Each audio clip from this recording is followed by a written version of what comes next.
Good evening and thanks for joining us for News 8 Now at 6. I'm Amy DuPont. And I'm Ken Kozarowski. The month of September is National Recovery Month. And in light of that, News 8 Now's Rob Romano is speaking to mental health professionals today about addiction recovery. Good evening, Rob. Good evening, Amy and Ken. If you or someone you know is dealing with addiction or other severe mental health issues, know that help is available, but you need to seek it out. The Suicide Prevention Lifeline can be reached by dialing 988.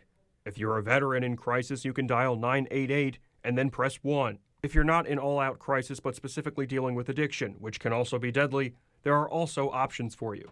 One of them is making use of recovery meetings. Scott Silverman has been in recovery from drugs and alcohol since 1984.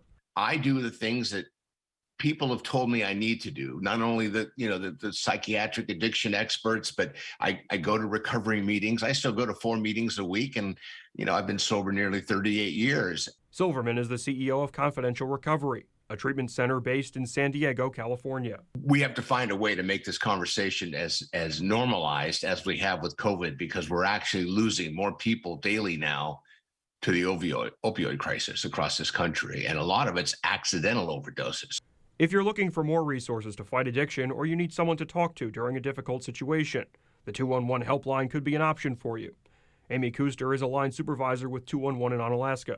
She says there are 8 211 call centers in the state of Wisconsin. That can be impactful, that, just knowing that you probably saved someone's life that day. The center is available 24/7 for people in need of someone to talk to, who can also set callers up with resources to help deal with a variety of issues. Speaking to people with really complex, even financial situations, it just puts them in a really bad place, or addiction issues, and you find out, we do some follow-ups on some of the calls, and you find out that they're getting connected to the resources that they need to take the next step and be successful is extremely rewarding. And in 2020, Scott Silverman, who is a man whose voice you heard in that piece, he was honored as a CNN hero for his public service. Amy and Ken, back to you. 38 years.